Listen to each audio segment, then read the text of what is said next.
जी, अस्सलाम वालेकुम जी। मैं उम्मीद करता हूँ आप सब लोग बिल्कुल खैरियत से होंगे और आप लोगों का ट्रेडिंग के लिहाज से आज का दिन भी अच्छा गुजरा होगा। और आज तो वैसे भी आप लोगों के मूड अच्छे होंगे क्योंकि आज आपकी मार्केट दोबारा चल गई है और आज तकरीबन ऑलमोस्ट शेयर हमें चलते हुए दिखाई दिए हैं, कुछ शेयर्स को छोड़ के। अगर किसी का कोई शेयर नहीं चला तो कोई बात नहीं, चल जाएगा इंशाल्लाह आप लोगों का शेयर भी। अक्सर ये होता है कि सारे शेयर चल जाते हैं, सारे सेक्टर चल जाते हैं। आपके पास जो शेयर होता है जिस सेक्टर का, सिर्फ वही शेयर नहीं चलता उस सेक्टर में से, लेकिन कोई बात नहीं, मार्केट है, ऐसा होता रहता है। तो चल जाएंगे आपके शेयर्स भी, होल्ड करके रखें और पोजीशन अपनी बनाए रखें। चलते हैं जी, जरा समरी पे नजर मारते हैं। मार्केट ने आज 418 पॉइंट ऐड किए हैं और मार्केट ने जो क्लोजिंग दी है अपने हाई पे दी है। मार्केट का हाई था 48,166 का और मार्केट का जो लो था बिल्कुल स्टार्ट में था 47,708 का। और जो वॉल्यूम हमारे पास पड़ा है तकरीबन 170 मिलियन का, और मार्केट ने जो क्लोजिंग दी है 48,140 पे, आप इसे 48,150 कंसिडर कर लें। तो तकरीबन जो हमारे पास क्लोजिंग हुई है मार्केट के हाई के बिल्कुल करीब हुई है।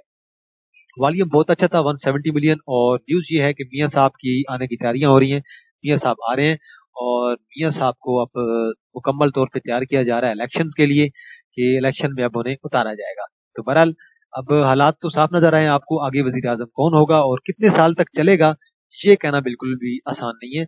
और ये चीज बंदा आइडिया भी नहीं लगा सकता कि कौन होगा, वजीर आजम कौन होगा और कितना अरसा रहेगा। अगर मियां साहब बन भी गए तो मुझे नहीं लगता कि वो 3 से 4 साल से ज्यादा रह सकेंगे, क्योंकि खान साहब पीछे खड़े हैं। खान साहब जैसे ही बाहर आते गए दोबारा वही काम होगा और हमारी इकानमी दोबारा इसी तरह लड़खड़ा जाएगी। तो 3-4 साल के लिए हुकूमत आती है तो मे भी 3 साल तक हमारी इकानमी अच्छी हो सकती है और हमारी मार्केट भी अच्छा परफॉर्म कर सकती है। बहरहाल ये तो सियासत है, चलती रहती है।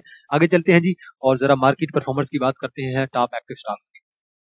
के इलेक्ट्रिक पे आज 33 मिलियन का वॉल्यूम था, आज 2.46 पे चला गया। अच्छा आप दिया, जिसने पीआरएल पे वॉल्यूम देख लें 26 मिलियन का था और आज ये भी ऊपर चला गया। मैंने ऑलरेडी बताया हुआ था 17 तक जा सकता है। के इलेक्ट्रिक का मैंने कहा था अब जा सकता है 2.50 तक, 2.50 को दोबारा टच कर सकता है और देन नीचे आ सकता है।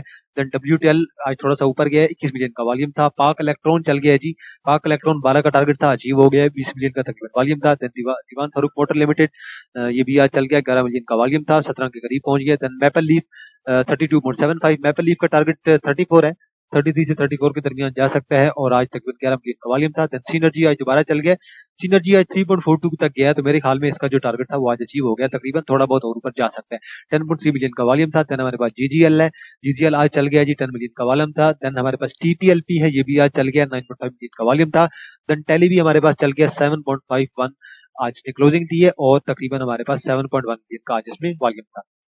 आगे चलते हैं और जरा ग्राफिकल व्यू की बात करते हैं कि ग्राफिकल व्यू हमें क्या कहता है कि किस सेक्टर में आज वॉल्यूम सबसे ज्यादा पड़ा है। तो sector wise technology and communication में सबसे ज्यादा वॉल्यूम पड़ा है आज। पाकिस्तान पीटीसीएल जो है वो भी आज चल गया, बीटीसी। और देन रिफाइनरी भी अच्छा वॉल्यूम था, सीनर्जी भी अच्छा वॉल्यूम था इसी वजह से। देन पावर जनरेशन में भी अच्छा था। देन सीमेंट में, देन हमारे पास केबल एंड इलेक्ट्रिक गुड्स में पाक इलेक्ट्रॉन आ जाता है। देन हमारे पास food and personal care products हो गई। देन हमारे पास कमर्शियल बैंक्स में अच्छा वॉल्यूम था। देन हमारे पास केमिकल सेक्टर होगा, केमिकल में ईपीसीएल आपका चल रहा है। देन इंजीनियरिंग में आपकी जो स्टील्स आ जाती हैं, स्टील मिल्स वो आ जाती हैं। और देन हमारे पास ऑटोमोबाइल असेंबलर। आगे चलते हैं और टॉप 10 सिंबल्स की बात करते हैं। तो के इलेक्ट्रिक, पीआरएल, डब्ल्यूटीएल, पाक इलेक्ट्रॉन लिमिटेड, दीवान फारूक मोटर लिमिटेड और मैपल लीफ सीमेंट फैक्ट्री और सीनर्जी। और देन हमारे पास जीजीएल, और ये जो हमारे पास जीजीएल तक है इन सब पे वॉल्यूम 10 मिलियन से ज्यादा का था। देन टीबीएल भी वॉल्यूम 9.5, टैली पे वॉल्यूम देखे 7.1, तो सबसे ज्यादा वॉल्यूम था के इलेक्ट्रिक 33 मिलियन। देन पीआरएल तकरीबन 26 million, WTL 21 million, Pak Electron 19 million, then Dewan Farooq Motor Limited 11.5, then maple Leaf तकरीबन 10 मिलियन और देन सी एनर्जी भी 10 मिलियन। तो वॉल्यूम ओवरऑल अच्छा था, जीजीएल पे भी तकरीबन 10 मिलियन का वॉल्यूम था। ओवरऑल अगर बात की जाए तो वॉल्यूम बहुत अच्छा था। अगर ये टीपीएलपी और टैली पे भी वॉल्यूम 10 मिलियन को क्रॉस कर जाता तो देन मार्केट का वॉल्यूम जो होता मैं उसे बहुत ही स्ट्रॉन्ग कंसिडर करता। चलते हैं जी आगे जरा और सर्किट ब्रेकर्स की बात करते हैं कि सर्किट ब्रेकर्स हमें क्या कहते हैं। अपर कैप में आज काफी कुछ होना चाहिए। अमरेली स्टील मिल लिमिटेड चल गया जी अपर कैप में, अटक रिफाइनरी चला गया जी अपर कैप में। देन हमारे पास सी एस ए पी से आप लोग देखिएगा ये अपर कैप में है। देन एफ सी आई बी एल ये भी अपर कैप में है और इसका मुझे नहीं idea. F T S M इसे भी देख लीजिएगा, वॉल्यूम कम है। गमून इस पे भी वॉल्यूम अक्सर आता रहता है। देन हाला इलेक्ट्रॉनिक्स दोबारा अपर कैप है। देन हमारे पास M A C F L, इसका मुझे नहीं idea. N R S L इसे भी आप लोग देख लीजिएगा। बहरहाल आज जो भी शेयर चले हैं उन पे वॉल्यूम था। वजह क्या है कि आज सारी मार्केट ही हमारी चली है। पाक इलेक्ट्रॉन पे अपर कैप है और पे एक ईएल पे भी अपर कैप है, ये भी अच्छा शेयर है लेकिन वॉल्यूम कम है। देन पीएचडीएल, ये तो कल भी बात हुई थी, रेगुलर जा रहा है। देन फिलिप मॉरिस पे अच्छा वॉल्यूम था। देन पैंथर टायर, देन एसआईबीएल को आप लोग देख लीजिएगा, वॉल्यूम कम है। देन एसएमएल, इसका भी मुझे नहीं आइडिया। लोअर कैप में वैसे मेरे ख्याल में तो आज कुछ भी नहीं होना चाहिए। लोअर कैप में हमारे पास मिचल फूड्स वाले हैं और मिचल फूड्स का मेरे ख्याल में आज रिजल्ट भी आना था, अनाउंसमेंट थी आज उनकी। बहरहाल आप मिचल फूड्स की आप अनाउंसमेंट देख लीजिएगा। देन जे के एस एम वॉल्यूम नहीं है, इसके बारे में बात नहीं करना चाहूंगा। एमएफएफएल को आप लोग लाजमी देख लीजिएगा, इस पे आज इसका रिजल्ट क्या आया। मैंने बरस कभी तक रिजल्ट नहीं देखा क्योंकि मैंने कभी इस पे काम नहीं किया है। आगे चलते हैं जी और जरा पहिए की बात करते हैं। तो आज पहिया तो वैसे तो बड़ा मुनासिब सा लग रहा है, बड़ा ग्रीन ग्रीन लग रहा है। तो एक ऑयल एंड गैस में हमारा ओजीडीसी नहीं चला और टेक्नोलॉजी में हमारा सिस्टम नहीं चला, फूड में नेस्ले नहीं चला, कैमले में हमारे पास केमिकल में कोलगेट नहीं चला, ऑटोमोबाइल में हमारे पास मिलेट ट्रैक्टर नहीं चला। बाकी तो सारा सेक्टर आप लोगों का ग्रीन है। तो आज पहिया बड़ा ना ग्रीन ग्रीन ही है। वॉल्यूम की बात करें 418 मिलियन का वॉल्यूम है और मार्केट का जो हमारे पास हाई है 48,166 का है। मार्केट ने अपनी हाई के बिल्कुल करीबी क्लोजिंग दी है। कमर्शियल बैंक आपके सारे चल गए, यूबीएल, एचबीएल, एमसीबी, मिजान बैंक, बैंकल हबीब, बैंकल फला। बैंकल हबीब मैंने बाय करवाया था 45 पे, अब तकरीबन 51 पे पहुंच गया। और फर्टिलाइजर में आपका एंग्रो भी चल गया, एफएफसी भी चल गया, एफर्ट भी चल गया। फर्टिलाइजर सेक्टर सारा आजकल ग्रीन हुआ पड़ा है, आजकल वॉल्यूम बढ़ रहा है। ऑयल एंड गैस में ओजीडीसी नहीं चला, पीओएल, पीपीएल, माड़ी सारे चल गए। सीमेंट में आपका लक चल गया और छोटा एक शेयर नहीं चला, बाकी सारा सीमेंट सेक्टर चल गया। टेक्नोलॉजी में आपका टीआरजी चला, सिस्टम नहीं चला, कोई बात नहीं, चल जाएगा। पावर जनरेशन में आपका हब चल गया और तकरीबन पावर जनरेशन आज सारा ही चल गया है। Food and personal care product में नेस्ले नहीं चला, देन केमिकल में कोलगेट नहीं चला, ऑयल एंड गैस में पीएसओ आपका चल गया, ऑटोमोबाइल में मिलर ट्रैक्टर नहीं चला, मिलर ट्रैक्टर वैसे चल चुका है जितना चलना था। इन्वेस्टमेंट बैंक में दाऊद वाले चल गए और देन फार्मा, टेक्सटाइल में और रिफाइनरी में मिला जुला रुझान था। तो रिफाइनरी में मेन किरदार आज सी एनर्जी का ही था और फार्मा सेक्टर भी आज कुछ ना कुछ हद तक चल गया है और टेक्सटाइल भी कुछ हद तक चली है। आगे चलते हैं जी और जरा बात करते हैं टॉप पॉइंट कंट्रीब्यूटर्स की। सबसे ज्यादा पॉइंट आज किस शेयर ने ऐड किए हैं? तो सबसे ज्यादा पॉइंट आज ऐड किए तकरीबन हमारे पास 50 पॉइंट ऐड किए हमारे पास मिजान बैंक ने ऐड किए और देन फौजी फर्टिलाइजर ने इसे देख लें, इसने भी आज अच्छे पॉइंट ऐड कर दिए तकरीबन 33-34 पॉइंट। देन यूबीएल ने 30 पॉइंट, देन अटक रिफाइनरी ने 27 पॉइंट, देन बैंकल हबीब ने 24, देन एचयूबीसी ने भी 22 पॉइंट डाल दिए, देन पीएसओ ने 17 पॉइंट, देन एंगो ने पॉइंट डाल दिए आज 16, देन पाक इलेक्ट्रॉन ने आज डाल दिए, देन हमारे पास टीआरजी ने भी आज 12-13 पॉइंट डाल दिए। तो सबसे ज्यादा पॉइंट लूज किए नेस्ले ने 12.5 पॉइंट, मिलर ट्रैक्टर ने 12 पॉइंट और जीएचजीएल गनी ग्लोबल गिलास लिमिटेड ने भी आज 6 पॉइंट लूज कर दिए हैं। देन सिस्टम ने तकरीबन 5.87 पॉइंट डाल दिए। देन स्टैंडर्ड चार्टर्ड बैंक ने कुछ पॉइंट निकाल दिए, कोलगेट ने निकाल दिए, शिफा वालों ने निकाल दिए, एआईसीएल इसको देख लीजिएगा, देन पी के जेपी इसने पॉइंट निकाल दिए, देन चिराट सीमेंट, सीएचसीसी इसने भी कुछ पॉइंट्स निकाल दिए। तो अब आगे चलते हैं और जरा देखते हैं कि KSE 100 इंडेक्स हमें आज क्या कहता है और हमारी प्रेडिक्शन नेक्स्ट के लिए क्या हो सकती है, नेक्स्ट मूव मार्केट की क्या हो सकती है। मार्केट पहुंच गया 48,140 को और मार्केट के हमारे पास तकरीबन 4 से 5 हमारे पास लगातार, अगर देखा जाए तो 6 लगातार हमारे पास तकरीबन ग्रीन कैंडल पड़ चुकी हैं और मार्केट आहिस्ता आहिस्ता ऊपर जाती जा रही है। मार्केट 49,000 की तरफ जा रही है जी। मार्केट 49,000 को जरूर टच करेगी, 49,000 से ऊपर क्लोजिंग देगी कि नहीं वो बात की बात है, लेकिन 49,000 को जरूर अब टच करेगी क्योंकि न्यूज हमारे पास अच्छी आ रही है और न्यूज मार्केट को हमारी सपोर्ट करती जा रही है। और एक तरफ से सऊदी अरब से इन्वेस्टमेंट आती जा रही है, सऊदी अरब पाकिस्तान में इन्वेस्टमेंट करना चाह रहा है, इस वजह से भी मार्केट हमारी अच्छी परफॉर्म कर रही है। बहरहाल वॉल्यूम जो था 170 मिलियन के करीब वॉल्यूम था और बहुत ही तगड़ा वॉल्यूम था। अब जरा इसे 1 आवर पे देख लेते हैं कि 1 आवर आज हमें क्या कहता है। तो 1 आवर मैंने ओपन कर लिया। 1 आवर पे हमें लगातार पॉजिटिविटी दिखाई दे रही है और अभी तक कोई ऐसा इंडिकेशन नहीं है हमें कि हम कहें कि मार्केट का जो है वो अब नीचे आने का मूड है। बहरहाल मार्केट ने अभी 500-600 पॉइंट और मजीद ऐड करने हैं। मैं बहरहाल इसे जरा 1 आवर पे देख लेता हूँ कि 1 आवर पे मार्केट हमें क्या कहती है। 1 आवर पे हमारी आरएसआई भी ऊपर की तरफ है, आरएसआई ओवर बात हो गई है, तकरीबन हमारे पास 84 पे है और मैकडी भी हमारे पास ऊपर ही है। तो मार्केट अगर 400-500 पॉइंट ऐड और करती है उसके बाद मेरे ख्याल में मार्केट को थोड़ी सी करेक्शन लेनी होगी। और अब ऐसे करते हैं कि कुछ शेयर्स को जरा देख लेते हैं। तो एक तो शेयर मुझे कल एक भाई ने कहे थे, प्रेमा, एक काफी दिनों से भाई मुझे कह रहे थे लेकिन हर बार मुझसे मिस हो रहा था, लेकिन आज मेरे जेहन में था प्रेमा और मैंने अभी इसे ओपन कर लिया है। और अब जरा प्रेमा को देख लेते हैं कि प्रेमा हमें क्या कहता है। प्रेमा वैसे तो अच्छा शेयर है और ये मेरे ख्याल में जो हमारे पास फूड है या मिल्क वगैरह है उसमें ये डीलिंग है इनकी। ओवरऑल शेयर बहुत अच्छा है और शेयर में आज हमें एक कैंडल देखने को मिली है, ग्रीन कैंडल देखने को मिली है और कल परसों भी 2 दिन लगातार ग्रीन कैंडल थी। अभी शेयर के अंदर एंट्री बनती है, इस शेयर के अंदर अभी इस प्राइसेस पे अगर आप लोग एंट्री लेते हैं तो कहां तक आप लोग अपना टारगेट रख सकते हैं। ये शेयर तकरीबन 18-19 तक तो मेरे ख्याल में जा ही सकता है आराम से। अगर आप महीने के अंदर वेट करते हैं तो महीने के अंदर मेरे ख्याल में ये 15 नवंबर तक जा सकता है। अभी वैसे हमारा अक्टूबर स्टार्ट हुआ है तो नवंबर तक, 15 नवंबर तक ये शेयर आपको 18 तक जाता हुआ दिखाई दे सकता है। शेयर बहुत अच्छा है और शेयर की अर्निंग अगर देखी जाए वो भी बहुत अच्छी है। तो 5 रुपए की इनकी अर्निंग आ रही है। आरएसआई को देखिए ऊपर की तरफ जा रहा है, मैकडी को देखिए ऊपर की तरफ जा रहा है। तो मेरे ख्याल में ये शेयर बहुत अच्छा है और परफॉर्म कर सकता है। इस शेयर के अंदर अगर आप लोगों ने एंट्री लेनी है तो मेरे ख्याल में करंट प्राइस पे बहुत अच्छा शेयर मिल रहा है। अगर इस प्राइस पे आप लोग बाय करते हैं तो देन मेरे ख्याल में आप इसे कम से कम एक आध महीना होल्ड करें तो ये शेयर आपको तकरीबन 18.5 या 19 के करीब नजर आ सकता है और इंशाल्लाह ये शेयर आपको चलता हुआ भी दिखाई देगा। देन इसके अलावा हमारे पास टीपीएलपी पे कल बात हो गई थी और टेली पे भी कल बात हो गई थी।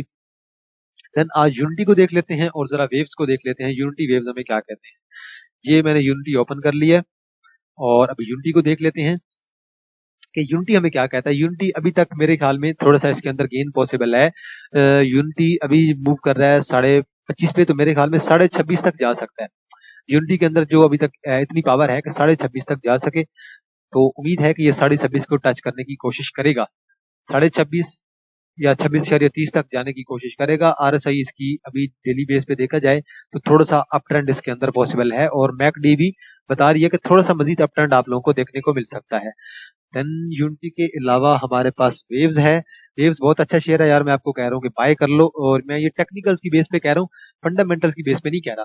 फंडामेंटल्स देखें, हर कंपनी के अलग होते हैं फंडामेंटल्स और हर कंपनी को स्टडी करने के लिए बंदे को काफी ज्यादा टाइम लगता है। तो वो आपकी मर्जी है, आप कंपनी के फंडामेंटल्स को देखते हैं कि नहीं, टेक्निकल्स को देखते हैं कि नहीं। मैं बहरहाल टेक्निकल्स पे बिलीव करता हूँ। कंपनी का अगर ईपीएस देखें तो हमारे पास जो अर्निंग है वो बहुत कम है, 0.06 की अर्ली अर्निंग है, लेकिन वॉल्यूम बहुत अच्छा होता है। अब ये शेयर तकरीबन मेरे ख्याल में, अब इसके आरएसआई को देखिए ऊपर की तरफ जा रही है, मैकडी ऊपर की तरफ जा रही है। अब इस शेयर का जो टारगेट है वो मेरे ख्याल में तकरीबन 7.70 आप लोग इसे कंसिडर कर लें तो 7.70 की तरफ अब ये शेयर जाने की कोशिश करेगा। ये तो ये आइडिया, मेरा तो आइडिया ये है। देखें क्या करता है। बहरहाल वॉल्यूम की बेस पे मैं कह रहा हूँ, मैं किसी और बेस पे नहीं कह रहा हूँ। वॉल्यूम आज भी देखें 5.87 मिलियन का वॉल्यूम था, बहुत अच्छा वॉल्यूम था इस शेयर पे आज भी। एक्सपेक्टेशन शेयर के साथ अच्छी है और उम्मीद है कि ये शेयर जल्द ही ऊपर की तरफ आपको देखने को मिलेगा। देन हमारे पास वेव्स को भी देख लिया, यूनिटी को भी देख लिया है। इसके अलावा अगर प्रेमा को भी हम लोगों ने आज देख ही लिया है और देन सल को देख लेते हैं। सल, एक भाई कह रहे थे कि सल का क्या किया जाए, तो सल को भी देख लेते हैं। और सल के अलावा एक आध कंपनी और मेरे जहन में आ रही है, उसे भी जरा देख ही लेंगे। तो सल मैंने ओपन कर ली है अभी। सल ने अभी 3-4 लगातार हमारे पास कैंडल डाली है। सल अभी हमारे पास तकरीबन मुकम्मल तौर पे हमारे पास बुलिश हो गई है और सल मेरे ख्याल में तकरीबन 40 की तरफ अब जा सकता है, 40 को टच कर सकता है सल। कैपेसिटी इसके अंदर अभी है, वॉल्यूम की बेस पे ही जाएगा। आज 3 मिलियन का, तकरीबन 3.6 मिलियन का वॉल्यूम था। आरएसआई ऊपर की तरफ जा रही है, मैकडी भी इसका ऊपर की तरफ जा रहा है, तो अच्छा शेयर है, ऊपर की तरफ जा सकता है, कैपेसिटी है इसके अंदर।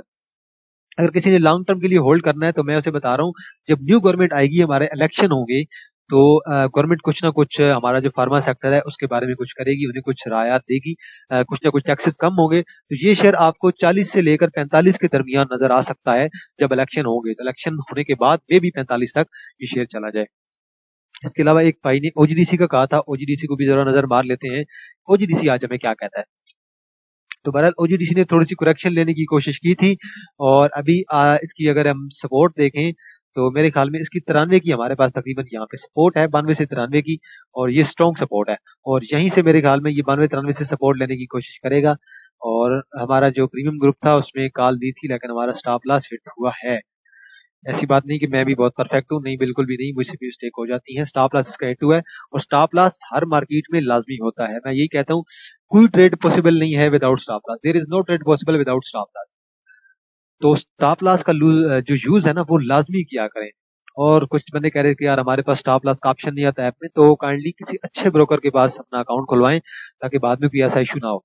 तो बहरहाल उम्मीद है कि ये 93 से सपोर्ट ले सकता है और अगर 93 से सपोर्ट ली तो मेरे ख्याल में ये शेयर बहुत अच्छा ऊपर जाएगा और देन 95-96 तक इंशाल्लाह ये शेयर आपको जाता हुआ दिखाई देगा। अभी जरा इसे 1 आवर पे देख लेते हैं, 1 आवर पे क्या कहता है।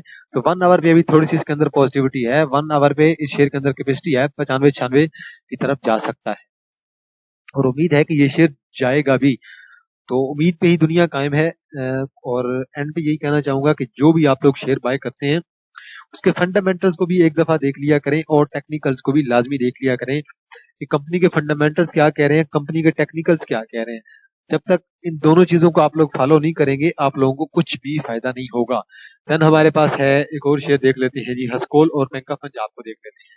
हस्कोल को भी देख लेते हैं और बैंक ऑफ पंजाब को भी देख लेते हैं, क्योंकि पेनी स्टॉक्स हैं और वॉल्यूम वाले शेयर हैं। बैंक ऑफ पंजाब तो अच्छा शेयर है, इसमें कोई अच्छी इतनी बुरी बात नहीं है।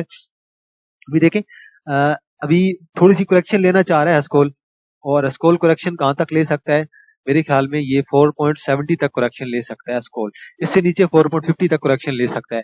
तो अभी इसकी एक स्ट्रॉन्ग सपोर्ट, हमारे पास दो सपोर्ट बन रही हैं। एक सपोर्ट इसकी यहाँ पे बन रही है स्कोल की, और सेकंड सपोर्ट तकरीबन इसकी यहाँ पे बन रही है हमारे पास 4.30 के करीब। तो ये इसकी दो सपोर्ट बन रही है, इन दो सपोर्ट पे आप इसे बाय कर सकते हैं। मैकडी तकरीबन थोड़ा सा सजेस्ट कर रही है कि शेयर थोड़ा नीचे आ सकता है, आरएसआई भी सजेस्ट कर रही है शेयर नीचे आ सकता है।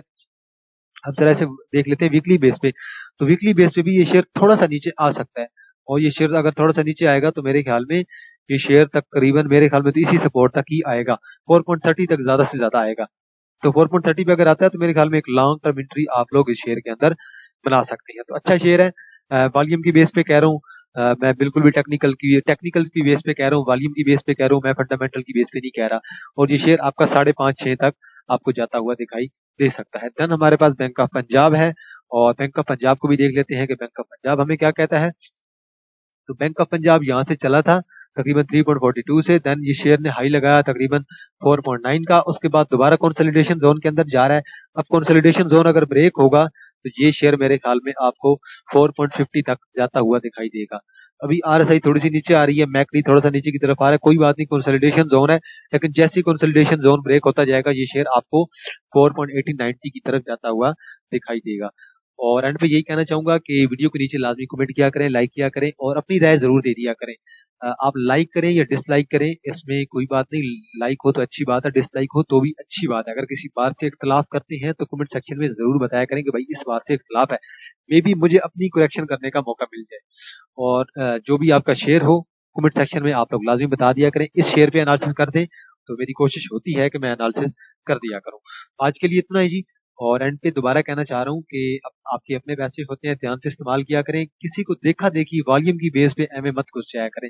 अक्सर ये होता है कि बड़े जो बैंक्स होते हैं वो शेयर से निकल रहे होते हैं, और जो इन्वेस्टर होते हैं, लोकल इन्वेस्टर्स होते हैं, आप और हम लोग छोटे इन्वेस्टर बाय कर लेते हैं, तो नुकसान हमें हो रहा होता है। बड़े जो इन्वेस्टर्स होते हैं वो तो अपना प्रॉफिट टेकिंग कर रहे होते हैं, तो इसलिए जो बड़े प्लेयर होते हैं उनकी स्ट्रेटजी को समझा करें, और देखा देखी लोगों की शेयर के अंदर ना घुस जाया करें, बल्कि कंपनी के फंडामेंटल्स को भी देखा करें और टेक्निकल्स को भी देखा करें।